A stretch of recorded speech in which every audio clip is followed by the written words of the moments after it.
Om Sadashivasamarambham Shankaracharya Madhyamam Asmadacharya Paryantam Vande Guru Paramparam. So today, actually, I thought I will talk about Nitya Karma because all of you have been learning the Veda chanting for quite some time, I think. So the Vaidika Dharma, if you take, is very particular about the karma which we do. Because dharma and karma go together. Whatever you do, in fact, is dharma. Dharma is not just believing something. Understand that the biggest difference between our tradition and other traditions is that just believing something is not enough for us. Whatever you do is more important. So, and what we do only produces the results. And our understanding of karma is that any karma we do has two types of results.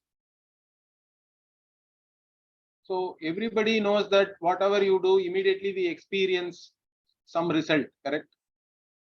You take a train, you are able to reach the destination wherever you want to reach. So that is the result you have attained. So that is the drishta phalam. So the drishta phalam, everybody knows. In fact, for that sake only we are even doing something, correct? Phalam anuddishya mandopi na pravartate. Like that, even in the Shastra it is said, without expecting a particular result, even a very dull person, let us say, does not undertake anything. So we undertake activities only based on the result itself. The action itself is defined by the result we want to achieve. And that is the drishta phalam mostly. But what the Veda says is that not only there is a drishta phala, there is also something called adrishta phalam. So drishta phalam is something you experience immediately, but adrishta phalam is unseen. Adrishta means literally it means unseen result. So whenever you do something, there is a result which you are immediately experiencing, seeing, and there is a result which you are not seeing, which is not immediately experienced. Now, how does this adrishta phalam come about? The adrishta phalam depends on whether what you did was right or wrong. Okay. So if you do something wrong, you went on a train, but you did not take the ticket, let us say. So you went ticketless, you cheated. Means even then you may achieve your drishta phalam. You may have reached your destination, nobody caught you, there was no ticket checker, and you reached your destination. So the drishta phalam you have achieved. But there is an adrishta phalam for that. Since you did something wrong, so you are going to gain something called papa. So if you do something wrong, then the adrishta phala called papa accrues to your account. It is there.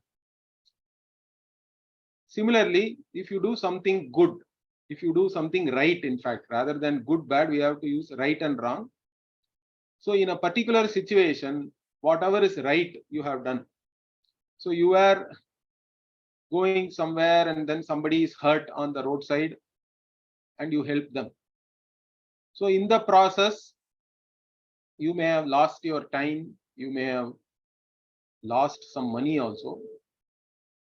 So you have expended some effort on your own to help somebody.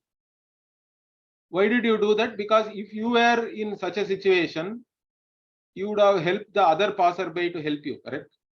So similarly, I also want to help because I would have expected the same thing from the others if I was in a similar situation.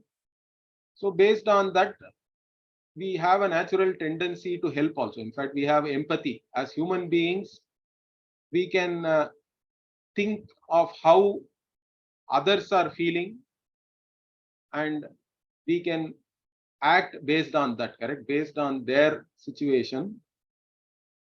We can look upon it as though it is our own, and then even act. That is the empathy we are talking, and empathy is there naturally for human beings. So we can empathize with others and act, help others. So even though drishta phalam, you may have lost something. In fact, drishta phalam also, you may also feel good about yourself. Even though you may have lost something, since you did the right thing, you will have a certain satisfaction about that, correct? That cannot be quantified in terms of what you have lost. But more than that, there is also an adrishta phalam, we say. So whenever you do the right thing, you gain punya. So there is punya, there is papa. Both accrue to your account, and it fructifies later on. And who gives you this phala later on? In fact, only today in the class we were discussing this. We have a Brihadaranyaka Upanishad class also. So even there, so Ishvara is the karma phala data, we say. So we look upon Bhagavan, Ishvara, as the one who gives us the results of our action, particularly the adrishta phala. So drishta phala we experience immediately. Adrishta does not come to you immediately, correct? Whatever karma you did, that karma is over. But the phala for that later on somebody has to give you. And who is that? Means Ishvara alone is that person. Because whenever you do the right thing, whenever you do the right thing in a particular situation, in fact, you are doing seva to Ishvara only. That is why you even feel good about it, because you are in harmony with Ishvara. Whenever you do the right thing, you are in harmony with Ishvara and you feel good about it. That's why. And you are doing seva to Ishvara really by doing your swakarma. In fact, in Gita also Bhagavan says, Yatah pravrittir bhutanam yena sarvamidam tatam swakarmana tamabhyarchya siddhim vindati manavaha. So the Bhagavan, how do we understand Bhagavan? Bhagavan is the one who pervades everything. Yatah pravrittir bhutani, from whom everything has come and by whom everything is pervaded, into whom everything goes back, resolves into. That is Bhagavan. And that Bhagavan alone is manifest as this entire Srishti. And in this entire Srishti, Bhagavan is manifest as different orders. That is our understanding. In fact, everything is in order itself points to the fact that there has to be a Bhagavan, correct? Otherwise, everything can be chaotic also. The word dharma itself means dharati iti dharma, that which supports, that which holds everything together. That is dharma. And in our understanding, this dharma is not separate from Ishvara. Dharma is Ishvara. In fact, dharma is nothing but a manifestation of Ishvara. In fact, every order is a manifestation of Ishvara for us. And that order itself is dharma really, because the order alone is holding on to the world as we know, correct? Because there are different laws. And all these laws have to be there in a certain form. Otherwise, the world as we experience cannot be there. For example, there is a gravitational force, means we all know how to calculate that gravitational force, correct?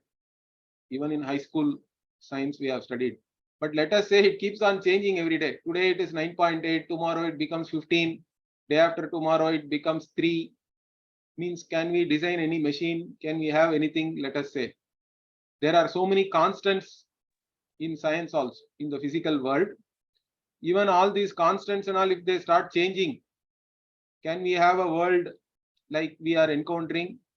It will all be chaotic, correct? So the idea is that the very order is the one which is supporting the entire universe. That order is in terms of physical order, where physical laws are there. There is a chemical order because chemical laws are there. According to that, only everything is reacting and producing different chemical compounds and all that. Then there is a biological order, how cells function, etc. Then there are physiological orders are there at a higher level, how organs are all functioning, how living organisms are functioning. Then psychological order also is there, how mind functions. So all these orders are all nothing but manifestation of Ishvara for us. But more than this, there is also a moral order. That also is Ishvara, in fact. In fact, the popular understanding of dharma is that it is righteousness or a moral order. But moral order is only one of the orders which makes up dharma, really speaking. Dharma is a very wider term. But in general, we look upon it as the moral order where right and wrong also is very important for us. And as I already told you, if you do the right thing, you get punya. If you do the wrong thing, you will get papa. Plus the drishtapalam. Drishtapalam is anyway there, and adrishta also is there. Now, if you want to lead a happy life, okay, what do I need to do? Because what do I want as a human being? I don't care for dharma, etc. I want to be happy. So sukha sadhanam alone I am interested in. What is the means for gaining sukha? How can I be happy? Means you can only be happy by following dharma. That is what our ancestors, our tradition is very clear about that. By being adharmic, by doing adharma, even though you may get some drishta phalam, even the drishta phalam will become a problem. Understand this. Because whenever you do adharma, you knowingly do adharma most of the time. In fact, ignorance is not a defense. Even in a court of law, you cannot go to the judge and say, I did not know the law, so I did something wrong. Ignorance cannot be a defense. Maybe the judge may consider that you do not know it and give you a lesser sentence and all that, but still it is you will be punished, correct? So as a human being, even if you are confused, if you don't know what is right and wrong, you have a responsibility to know what is the right thing. You have to go and ask your elders. In fact, the Upanishad itself says that you have to go to such people who are interested in dharma, who do not have their own some agenda and all that. So in fact, Taittiriya Upanishad talks about that actually. You may have learnt it also in chanting. So like this, you have to know what is right, and then you have a responsibility to do that. But if you do something wrong, if you do adharma, why do you even do adharma? You do adharma because of your own likes and dislikes. The human problem is very simple. Because we all know what is right, wrong. We can instinctively also understand that. That's what we call conscience. We have a manassakshi and all that, correct? Conscience, we call it in English. In Indian languages, we call it manassakshi. So that conscience is there, and we can, in most situations, know what is right, wrong. Even if there is confusion, you can get clarified. But even though you know what is right and wrong, why do we do the wrong thing? Because of your own likes and dislikes. When likes and dislikes and right and wrong align, you are spontaneously dharmic. There is no problem, correct? Whatever you like is what is right. There is no conflict in your life. If whatever you don't like is adharma, means there also there is no conflict. But the human problem, human conflict is whatever you like is either illegal, immoral, or calorific, somebody said, correct? So your likes and dislikes do not align with what is right and wrong. This is our problem. And modern life and modern understanding also about what is success in life and all is somewhat muddled. Because many people growing up think that if they achieve whatever they like, if they fulfill their desires, then somehow they are successful, correct? So even here, we have to have some clarity. Just fulfilling your desire all your desires is not going to make you happy also. Sometimes, in fact, you regret why you even fulfilled some of your desires. Understand that. And in fact, practically, nobody can fulfill all their desires. Even the most successful person on the earth, if you go and ask him, he will have a whole list. In fact, everybody has unfulfilled desires is more than fulfilled for everybody. So if you have a criteria that I am successful only if I fulfill all my desires, all my likes and dislikes, everybody is a failure. You are setting yourself up for failure. But our tradition is very different. It's not about fulfilling your desires. Okay. Then what is our definition of success? What does Bhagavan Krishna say in the Bhagavad Gita? Krishna says that Tayorna Vashamagachet. In fact, Ragadvesha is your enemy, he says. And don't come under the spell of this Ragadvesha. Likes and dislikes, they only cause you all problems, because if the likes and dislikes become unfulfilled, it becomes pain. Okay, pain becomes anger, because anger is nothing but a symptom, correct?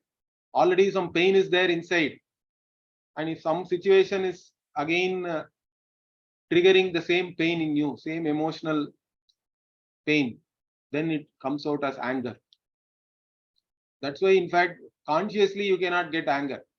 If I say get angry for 30 seconds now, none of you can be angry, because anger is not a willful action. Anger happens, and that is pointing to some other problem, emotional problem, and one has to look into that and process it. And once you are angry, all your knowledge is not available to you. This is Bhagavan gives this whole sequence. In fact, Dhyayate Vishayan Pumsaha Sangasteshu Upajayate Sangat Sanjayate Kamaha Kamat Krodho Bijayate Krodhat Bhavati Sammohaha. So once anger is there, then you are delusional, because only the emotion is there. There is no access to all your knowledge, all your education, everything is waste. You are deluded. Sammohat Smriti Vibhramaha Smriti Bhramshat Buddhi Nashaha. This. So whatever you have studied, you cannot remember that, you cannot recollect it in anger. Then because of that, your entire intellect itself is destroyed. He says, Buddhi Nashat Pranashyati. So this is the case for most people. If you just go by your likes and dislikes, nobody can fulfill all of that. And also, if you are a slave of your likes and dislikes, then you are ready to do anything to fulfill your likes and dislikes, means you are ready to do adharma also to fulfill your likes and dislikes. Then it becomes greed, in fact. What is greed? Greed is not having ambition or having a big ambition. As long as you do something through dharma, correct? Your means are dharmic, means you can have any big ambition also. Nothing wrong in that. Understand that. But when does this likes and dislikes become a problem? If you think that without fulfilling them, I cannot be happy, and therefore to be happy, I am ready to do anything. I am ready to do even adharma, and then you start doing adharma, means it is greed. That becomes lobha. And also, if somebody else, whatever you like, somebody else has, you look at that and then you have asuya, correct? Matsarya. Or even whatever you like, you have achieved it, then you feel pride. That is mada. So all these things are also problems. They are all called shadripu, correct? Kama, krodha, lobha, moha, mada, matsarya. All these things are all our problems. So our definition of success, Bhagavan says, is what? Do not come under the spell of your likes and dislikes. You have to manage your likes and dislikes. Managing likes and dislikes is the one which will lead you to success, not fulfilling them. In fact, managing your likes and dislikes means what? You should be free enough to do the right thing in a given situation. Whatever may be your likes and dislikes, if you are free enough to do the right thing, that is the real freedom. Freedom is not doing whatever you want, whatever you like. That is not real freedom. In fact, if you go like that, you will infringe upon somebody else's freedom, and then you have to deal with that also, correct? Either the state will come after you, or either some other individuals whom you have affected by your own action, they will come after you. So we have to have a matrix of values, and we should be free enough to do the right thing in a given situation, in spite of your likes and dislikes. Then you are managing your desires, then you are successful, then only you are doing swakarma. That's what Bhagavan calls as swakarma. Whatever you are supposed to do, you do. And by doing that only, you are doing Archana to Bhagavan. In the 18th chapter, Bhagavad Gita, Krishna says this. Swakarmana tamabhyarcha siddhim mindati manavaha, he says. So the human beings attain success by doing your own duty, in fact, we can say, because it's in India, we use the word duty a lot, correct? In US, you don't use that much, correct? Even if you go to work in India, we say, I am going for duty. I don't know, in US, you may say, I am going for work, or I'm going for my job and all that. So this duty consciousness is very important. Duty means whatever is to be done. And in this whatever is to be done comes the Nitya Karma. So now let us come to Nitya Karma. So I just thought I'll give you a background. Because when we talk about whatever is to be done depends on the roles which we are playing. Understand that. Every human being plays many different roles. I am a child, correct? I am a son, I am a daughter. Means in that role, I have some responsibility towards my family, my parents. Then I am a husband, I am a spouse, I am a wife. Means that role has certain duties. I am a father, I am a mother, I am a parent, means I have certain duty. I am an employer, means I have duty. I am an employee, means I have duty. I am a citizen of a country, I have duty. So many roles are there, and each role has its own duty, and you are supposed to do that. That's all swakarma. That is all what is to be done. And on top of that, we also have what we call varna and ashrama dharma. That is also what is to be done, correct? Ashrama is very important again. As a student, what is my duty means you have to study first. You have to gain as much knowledge as possible in that age. That is your duty. Everything else is secondary. As a householder, I have certain duties. As a retired person, vanaprasthi, I have certain duties. In fact, even a sannyasi alone is free, you can say, because sannyasi gives up all roles. But even sannyasi can take up the role of a teacher or a student. And then you have to play that role properly, correct? So, depending on the stage of your life, you have your duties. So as a child, up to 8 years or something, it is like Ishta Charanam only, correct? The child can be as it wishes, because it's still growing up. There is no expectation from the child. But once Upanayana takes place, from then onwards, the child has to be taught about what is to be done on a day-to-day basis. Only by doing what is to be done, in spite of your likes and dislikes, you will gain certain mastery over your likes and dislikes. So even as soon as Upanayana is done, Nitya Karma starts. And in fact, even in the Shastras, it is said that just after this Upanayana is done, and after you have come of a certain age, correct? Then till the time you live, you have to do Nitya Karma. What is the qualification for Nitya Karma means? Just the fact that you are living is good enough. You have to do. Unless you have taken sannyasa and all that, then only In fact, there is a big bhashya even in the Upanishads where some people oppose sannyas ashrama, and Bhashyakara Adi Shankara argues.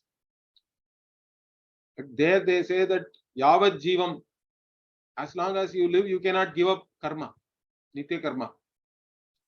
So that's how much importance was given. Even a sannyasi cannot given up like this argument is there. That means daily you have to do certain things. A daily regimen is very, very important. Nowadays, in fact, people talk about all these atomic habits and so many things are coming up, correct? As though it's all something new. I don't see anything new in all these things, understand? Because the Nitya Karma is nothing but doing something every day. And the effect of that you will know once you do it over a period of time, in fact. That's why as a child only, if the child is initiated into this and parents actually guide the child properly, then the child forms a certain habit, correct? After a few years, then you cannot but do whatever you have been initiated into. But even otherwise, I'm saying most of you are adults, I think. You have come to this out of your own interest, which is very good. And again, you have to develop a certain regimen based on the Vaidika Dharma. And Nitya Karma is very, very important in that. In fact, karma itself, if we look at it, we can classify it in many different ways. Nitya Naimitika Kamya. Like this, we can actually classify it. That is one classification. Nitya Karma means periodically whatever you keep doing every day or every fortnight, every month, certain things are all there. That is all Nitya Karma only. Then Naimitika means only when some event happens, correct? A child is born, like that, or some other somebody passes away, things like that. Those are all event based. Also, certain karma we have to do. So Nitya Naimitika karma, all Vaidikas are supposed to do. Kamya karma also is there. If you want, you can do. If you have a desire, that's what I told you. Desire itself is not a problem. It's not looked upon as a problem in our tradition. Understand that. In fact, Bhagavan in the 8th chapter says, Dharma aviruddha kamosmi bharatarshava. Bhagavan says that I am manifest as the Dharma aviruddha kama in you. The very desire, don't think that you have desire means it is a problem or it is your desire. In fact, the power to desire itself is given by Bhagavan to you. It is Ichcha Shakti. Understand that, because only you can desire for an iPhone. A cow cannot desire for an iPhone. Cow cannot desire for Chinese dinner or candlelight dinner or whatever, or pizza. So only you can desire. The Ichcha Shakti is a privilege. As long as it is a privilege, it is fine. But the problem is the privilege itself is no more a privilege once you are under the spell of your desires and think that unless I fulfill something, I cannot be happy. So this is what leads to problem. So desire itself is a manifestation of Bhagavan in us. Ichcha Shakti, Kriya Shakti, Jnana Shakti, all this Shakti has been given to us. We have to use it properly. So Kamya Karma is there. Veda itself gives you so many Kamya Karma. Through Dharma, you can fulfill your Kama. But if you come to Vedanta, let us say you want to be a Mumukshu, then it is different. We say that avoid Kamya Karma, but do only Nitya Naimitika Karma. Even a Vedantin has to do Nitya Naimitika Karma, because that is the means for become mature. Emotional maturity, what we call as Sattva Shuddhi, correct? Antakarana Shuddhi. To purify yourself, to purify your mind, you have to do Nitya Naimitika Karma with a certain attitude. That's what is taught. Even if you become a student of Vedanta, that is the thing, main thing which is taught. And what is this Sattva Shuddhi or Antakarana Shuddhi? In fact, when we talk about purity, we have to define what is impurity. Then only we can talk about purifying, correct? The impurity is nothing but ragadvesha. That's what I told you. Binding desires are the impurities. Because binding desires lead you to all sorts of problems, which I already discussed. So how do I get myself out of these binding desires? Under the spell of the desires, I am there. Now, how do I get out of it? Means I have to do karma still. Because without doing karma, you cannot be there. Understand that. Bhagavan, in the Gita itself, Bhagavan says that you have to do karma. You cannot but do karma. Correct? If you, in the 3rd chapter, Arjuna in fact asked Bhagavan, why are you asking me to do karma if jnanam only is important and all that? So then Bhagavan explains, I have made 2 types of lifestyle. Lokes means Vidha Nishtha. Jnana Yogena Sankhyanam, Karma Yogena Yogina. So for the Sankhya means those who only go after the knowledge, they to the exclusion of everything else, because they are already mature. They are sannyasis.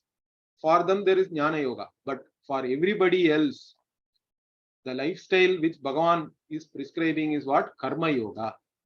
Now what is this Karma Yoga?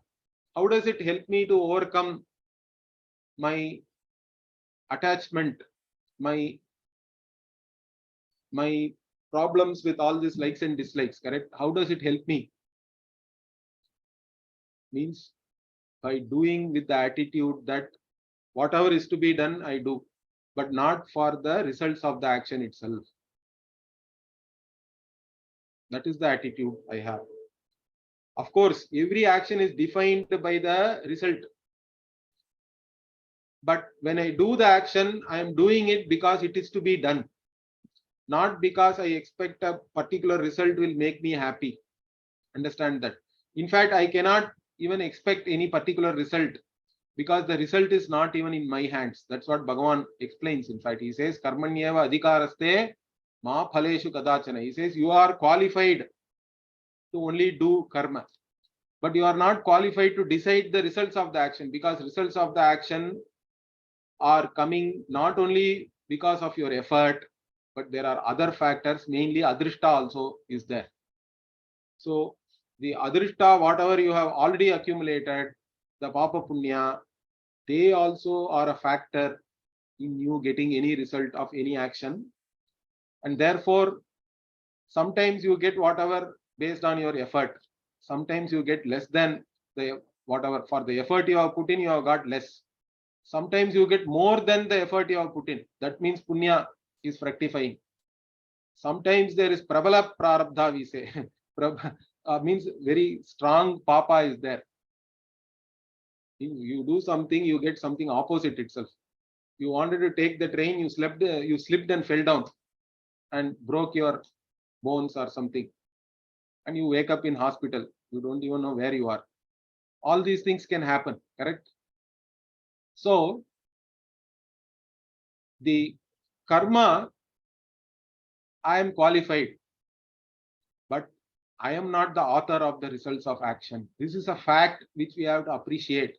And based on this attitude, then who is the author of the action? Means Bhagavan is the karma pala data. Bhagavan is the author of actions results.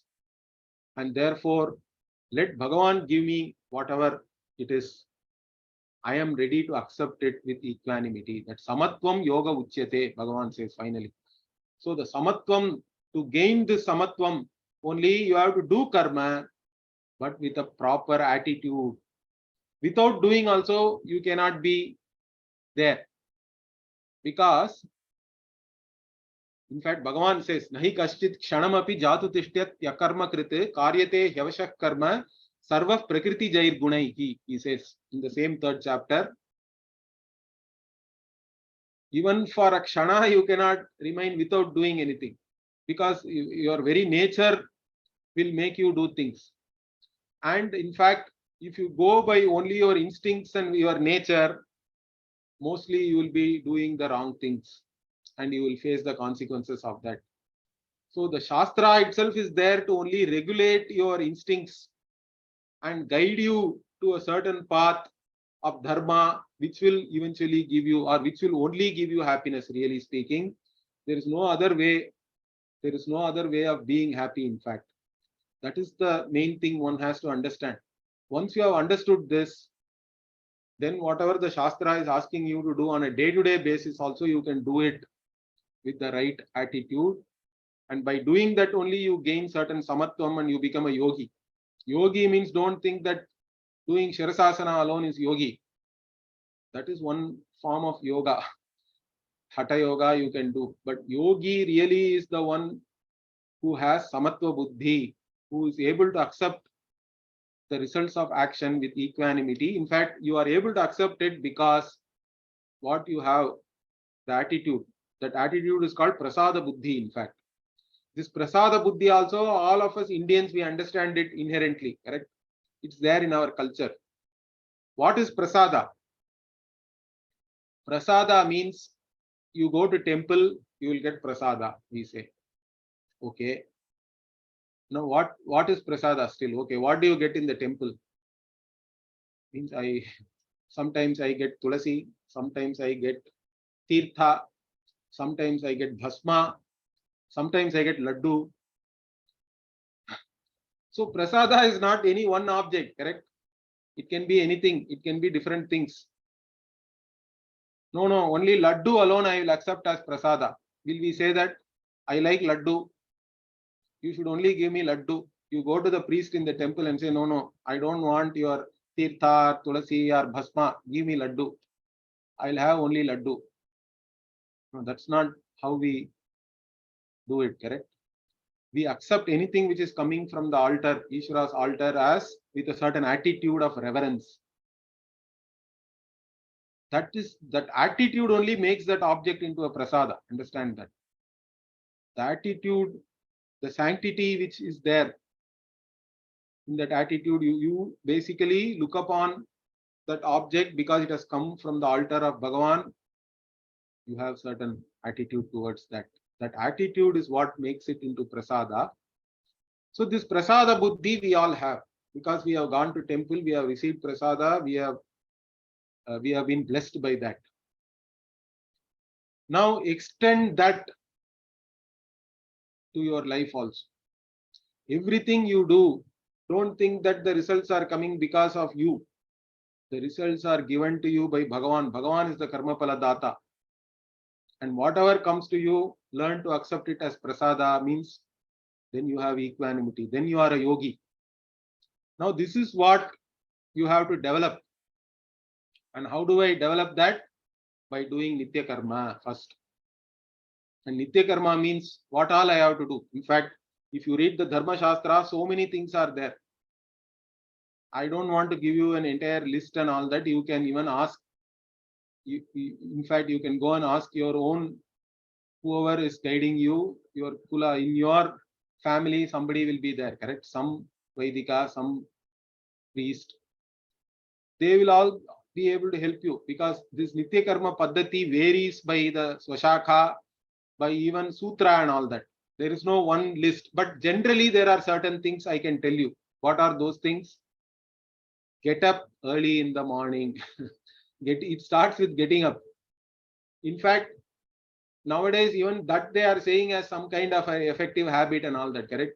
They say that every billionaire gets up early. That is something you have to learn from them and all that. Most successful people, or whoever is considered successful by the society today, one of the habits they are saying is that they all get up early. So if you say like that, people will listen to, I think. But our Shastra is saying get up in Brahma Muhurta. Every day get up between 4:30 and 5, let us say, or 4 to 5. Between 4 to 5 you have to get up. If you have to get up that early, means you have to sleep early also. In those days it was easy because mostly the activities subsided by sundown, and then maybe they were awake for another couple of hours, and then everybody slept early. But nowadays you are all awake, but at least you should make a certain habit of going to sleep at a certain time. You get enough sleep, but get up by 4:30, latest by 5. So when we get up only, the certain attitude has to be there, because for us, don't think that religious activities are something separate, and then we have some regular day-to-day activities and all that. When you get up, only what is said, you can, in fact, what is taught to us as children is that you look at your own hands, correct? Then there is a simple prayer is there. Karagre vasate Lakshmi, Karamadhye Saraswati, Karamule Stita Gauri, Prabhate Karadarshanam. Prabhate Karadarshanam is very important for us because we are seeing the Devi, or there is another Pata also is there. Kara Mule to Govindaha also is there. Whichever is your Pata, you can use that. Then when you step out of your bed, what is our attitude? There also prayer. Prayerfully we do everything, in fact. That is, to be a yogi, you have to do each and every action prayerfully. You are taking Bhagavan along with you. And then only the result of that you will get it, you can look upon as prasada, correct? So even when you step out of your bed, what do you say? Samudravasane Devi Parvatastana Mandite Vishnu Patni Namastubhyam Padasparsham Kshamaswame. So you are starting with asking for forgiveness with to Bhuma Devi. Because Bhuma Devi, you are praying to her because she is the patience personified, we have to say, correct? Even to tolerate a few people, we are having problem. But Bhuma Devi is accommodating all of us. She is so accommodative. And we have to learn that ability to accommodate from her. So we start the day with the prayer to Bhuma Devi. And then Pratasmaranam also you can do. If you are a Vedantin, there is a separate Pratasmaranam is there. Or at least there are certain people are considered to be Smaraniyaha, to be remembered every day, because we want to emulate them, correct? Brahma, Murari, Tripurantakari and all that, there is a whole list, there is a shlokas are there, you can go and check out. So there are Pratasmaraniyaha, you have to remember them and then go for Shaucham. Again, going for Shaucham in the morning itself can be a problem for some people. That again points out to some lifestyle problems only. So if you eat properly, Satvika food, and also we have at night you have to take certain things, let us say, then you can always have, you can do Shaucham in the morning, there is no problem. And that is very important. Then after that you have to do Achamanam. That Achamanam is, I hope most of you know that, correct? We just take 3 sips of water, then place our hands all over our body, remembering Bhagavan. While taking the sip also, there are many ways of doing Achamanam. Vaidika Achamanam is there, Tantrika Achamanam and all is there. Whichever one you do, you have to do that. That Achamanam is a very important thing. That is the one which purifies you internally also. External purification, of course, we have to take bath. So after Shaucham, external purification means again Danta Dhavanam is there. Even that you have to do prayerfully. We have a prayer for that also. Ayur Bhalam Yasho Varchaha Praja Pashu Vasunicha Brahma Prajnancha Medhancha Tunno Dehi Vanaspati. So the Vanaspati, there are, in fact, the Dharma Shastra, if you see, they have a whole list of what kind of sticks you have to use from which trees and what are the benefits of that, on which day you have to use which stick. They have so many rules. Okay. I don't know whether it is practical for us. In fact, another interesting thing is, according to the Dharma Shastra, some days you should not do Danta Dhavanam. In fact, you should not brush your teeth. Maybe you can just wash your mouth with some water, gargle or something, but you should not brush, they say, particularly on Amavasya, Shraddha, or even Sankramana days and all that. You are not supposed to do Danta Dhavan, the Varjyam it is. That is also there. Very interesting. So Danta Dhavanam we do. Then you have to do Snanam. Snanam also you have to do every day before the sun rises. Okay. So that is important for us. And if you can do Snanam in a Nadi or in some place where you can, that is called Avagaha Snanam, means what? You have to be completely immersed in the water. You take a dip. such a snanam is supposed to be the best. Or you can do in bathroom also, shower and all that is there. So snanam is important. Samskara, daily you have to do. And in fact, if you are a Vaidika, snanam itself is defined as Panchanga snanam and all that. 5 things you have to do during snanam. There is sankalpa. So snana sankalpa every day you can do. In the sankalpa anyway we will say the desha kala, etc. Correct? Wherever you are and what is the year, etc. We have a sankalpa is there, snana sankalpa. And then the sukta patanam you can do during the snana. And then there is also an aghamarshana sukta is there. Normally during snana we say this aghamarshana. Then the actual snana you do, marjanam. And then during snana you have to do deva tarpana and all that also you can do. Okay, devatadi tarpanam. Like this, snana itself, panchanga snana it is called. Sankalpa, sukta patana, aghamarshana, then marjanam and devatadi tarpanam. Every day you can do this if you want. Or at least some days in the month, if you can go and take a dip somewhere in a river or in fact, Kanchi Shankaracharya used to do snanam like this every day. They used to have some kind of a small vessel where they fill water and then he used to do this there, even when he became old. So this kind of avagaha snanam is very praised in our Shastra, and Panchanga snanam also, if possible, you can do. Nowadays, this Panchanga snanam and all people do only on some special days, but it's not like that. You can do it every day if you want, or if you can do it, it is good. And then after snanam, of course, this is very important. Tilaka dharanam, according to your sampradaya again. And you should never be without this tilaka. That is very important for us, not only for your own sake, but even for others look at you means it reminds them of certain thing, correct?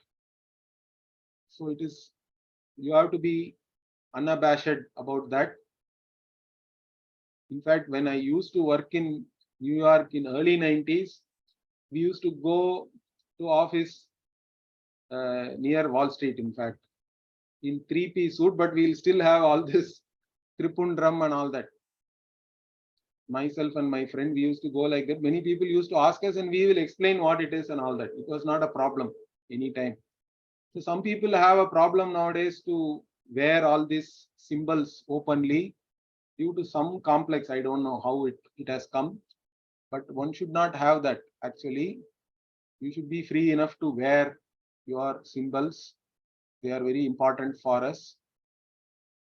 And so Tilaka Dharanam and then Sandhya Upasana you have to do. All this you have to do before sunrise.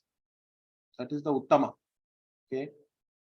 So Sandhya Upasana in the morning, Gayatri Japa, everything is there in that.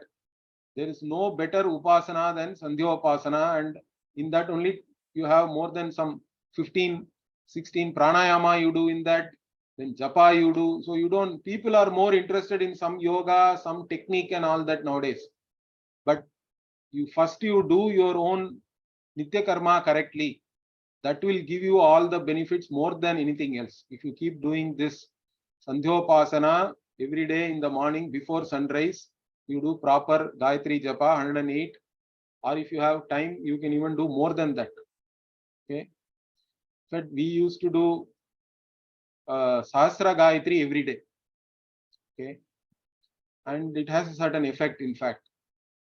If you can do all that, it is very good. But at least do some Gayatri Japam you have to do every day. And Gayatri Japa prayer, don't think it is only for yourself. The beauty of all our prayers is it is for not only you, it is for everybody, in fact. It is for the entire community or family, because it is all in plural. you take the regular Gayatri Japa. It says Dhiyo yo naha prachodayat, not me prachodayat. It is naha. Naha means it is plural there. You and Gayatri Japa every day is a very beautiful prayer. If you look upon it as a prayer, you are telling Bhagavan to impel your intellect, your mind. Means what does it mean? Our whole life is nothing but choices, correct? If you are a mature person, there is no choice between right and wrong. If you are a dharmic person, you will choose the right thing only always. But even amongst right things, there can be many choices, correct? In fact, our whole life is based on what choices we make. So still we require a prayer to Bhagavan so that we make the right choice in any given situation. That is Gayatri Japa. In fact, Gayatri Japa, all students have to do that because this Gayatri is the protector. Gayantam trayate iti Gayatri. It will protect you. Every day if you do Gayatri mantra, even Shani cannot do anything. If you go to the astrologers, they will say that this 7.5 years and all that is there, correct? But Shani is a hard taskmaster only if you are not following Dharma. If you follow the Nitya Karma correctly, Shani will bless you in fact. But many astrologers will tell you during this period you do regular Gayatri, regular Sandhya you do. This advice is given by many astrologers also. So doing Nitya Karma and Gayatri Japa is very, very important. And then, in fact, in olden days, those who did Agni Upasana, they did Upasana also. Nowadays, I don't know whether anybody even knows how to do Upasana. Even I don't do Upasana. I have to be frank about that. In fact, when you get married, at that time we do Upasana during your marriage, and you are supposed to carry that Agni, and that Agni should never be quenched. It has to be maintained as that is what is called Grihya Agni or Garhapatya Agni. So every day, in fact, the Upasana ritual itself is very simple. Anybody can easily learn and do that. And nowadays, you can even, there is an option of lighting that fire every day also, according to the Dharma Shastra. So you don't have to maintain that Agni continuously. Every day also you can light up and do Upasana if you want. Upasana is also a very, very effective Nitya Karma. And Brahmacharis can do Samhita Dhanam. So Agni Karma is our speciality. Somehow we have left it now. But whoever can do the Agni Karma, again it has great benefits. You should do that. Upasana in the morning, Upasana in the evening also you can do. In fact, Upasana is one karma women also can do. If you are traveling and your wife is at home, wife can do the Upasana and tend to the Agni and keep it alive. That's how, that is one Agni Karma which women are also expected to do. This Upasana can be done by women. So once you do this Upasana, then you are supposed to do some Brahma Yajna in the morning. Again, Brahma Yajna itself can be done in many different ways. Doing your Swadhyaya itself is Brahma Yajna. So you whatever Veda, Sukta, whatever you are learning now here, every day you have to say something. You have to practice it. Every day you have to chant it, or you have to teach it. Teaching also is a kind of Brahma Yajna. Like this, there are different forms are there. Afterwards, you are now free to do your whatever. For your livelihood, you have to do certain things, correct? And then again, Madhyanika Snanam you can do if you have the freedom to do that. And then Madhyanika again, Sandhya you can do. Then Brahma Yajnam you can do. Then Athityam we are supposed to do every day. You cannot eat without offering it to others. There is also a Vaishve Deva like that. Vaishve Devam as part of that Bali and all is there. So Bhuta Bali. In fact, in the Nitya Karma, if you see what we call as Pancha Mahayajna, that is the main thing for us. The Pancha Mahayajna will get covered Every day you have to do that. Pancha Mahayajna means what you have to do for Deva. Deva Pujanam you have to do. Deva Yajnam. Then Pitri Yajnam every day you have to do. In fact, Pitri Tarpana we also do. Deva Pitri Tarpana in the Madhyanikam. After Madhyanika you are supposed to do Brahma Yajnam, and then Deva Pitri Tarpanam you are supposed to do every day. So Deva Yajnam, Pitri Yajnam, then Rishi. We have Rina towards the Rishis. That's what we, by doing Swadhyaya or by teaching the Veda, you are repaying the debt to the Rishis because they are the Mantra Drashta. And then Manushya Yajna is Atitya. You have to feed somebody every day. In fact, even in our villages, even nowadays, if you go to certain places, they will come out and call, is there anybody there who wants food? Please come. Like this, you are supposed to call out and then feed somebody, then only you are supposed to eat. So Atithyam is very important for us. And then Bhojanam. Bhojanam again, whatever you eat, it is Pranagni Hotram. That is the attitude. Understand that, because whatever you eat, you think you are digesting it. But even that digestion power is not really your power. Understand that. In fact, that's why you suffer many times.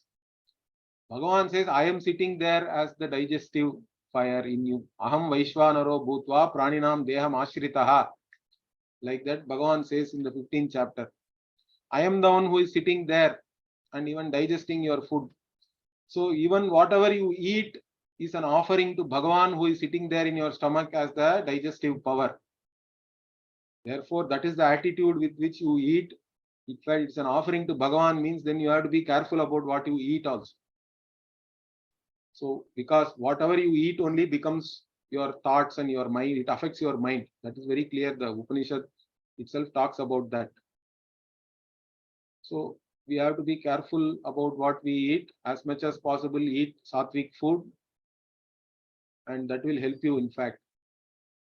And you eat it with this attitude that eating also is an offering to Bhagavan. So you do all the Parisheshanam and with a certain attitude that it is basically like a Pranagni Hotram. And then you have time. In fact, generally the Dharma Shastras say that you should not take a nap during the daytime. They don't allow that.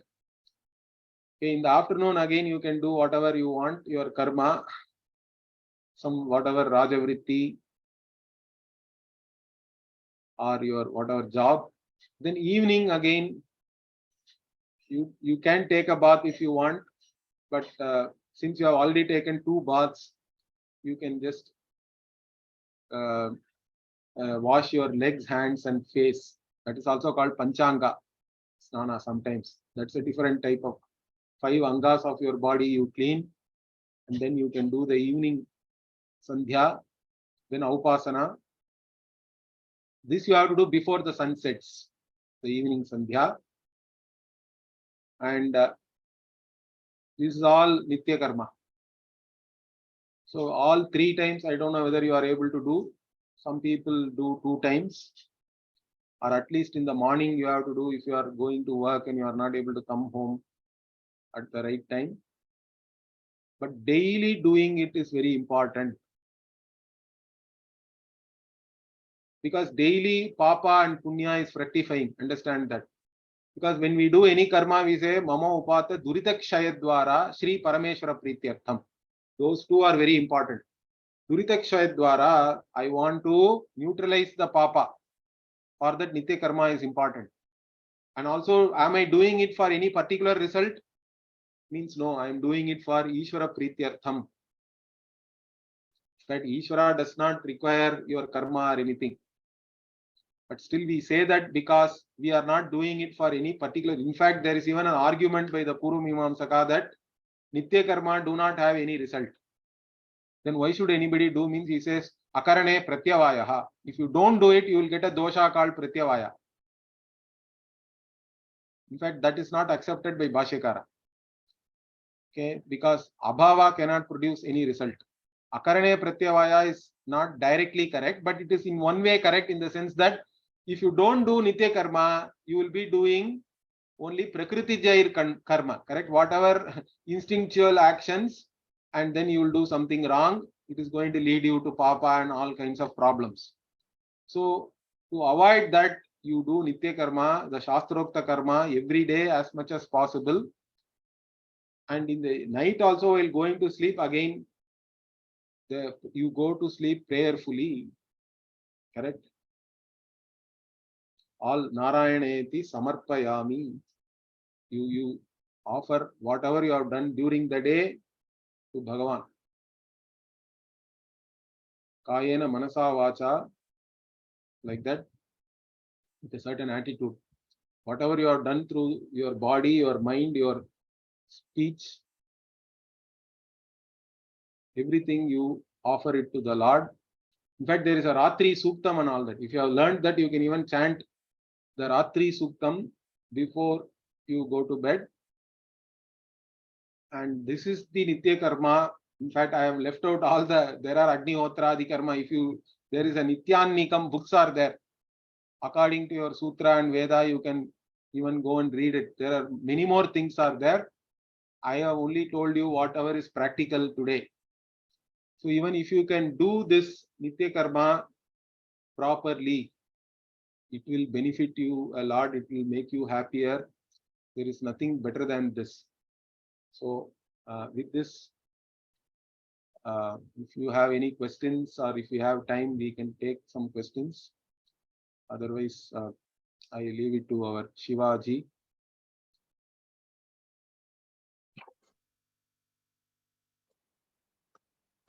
Shri Gurubhyo Namaha. Harihi Om.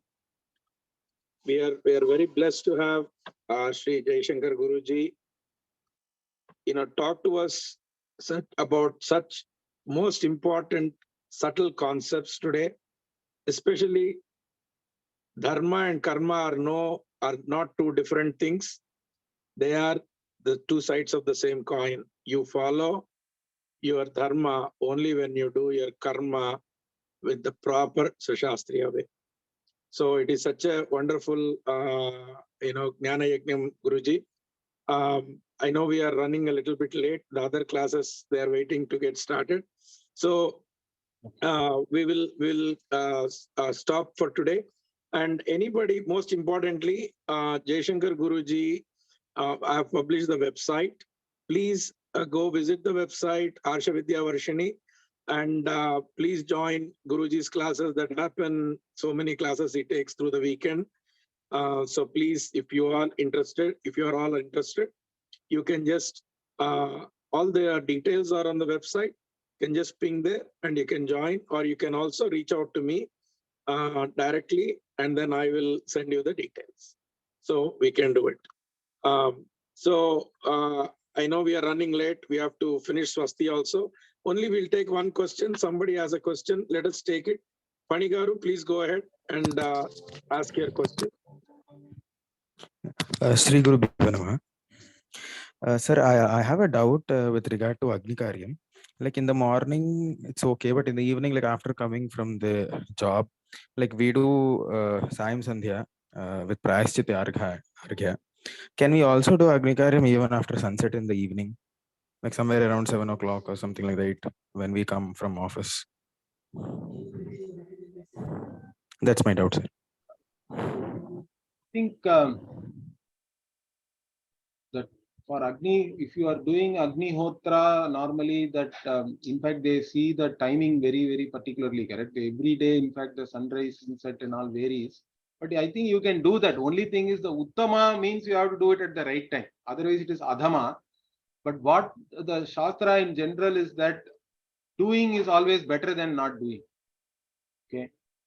So, like Prayashchita Arghya we do, if Prayashchita Arghya we normally also give. But if you are late, we do that and do Sankhya. I think you can do the karma in the evening also, Agni Karma.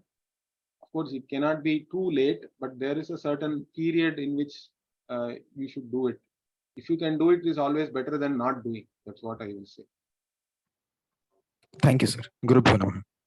Shri Gurubhyo Namaha. Also, please, we have Vedic priests, right? So they are Smartha Nishnatas, our gurus. So please ask also Also your ask gurus in your yeah. class. And Sure, what is sir. the proper Shastra, especially when it comes to Vaidika Karma. Hari Om. Very nice, Sure, sir. very nice, Guruji. Shri Gurubhyo Namaha. So we'll complete now with our Bhagavad Gita and Totakastakam, like always. Hari Om.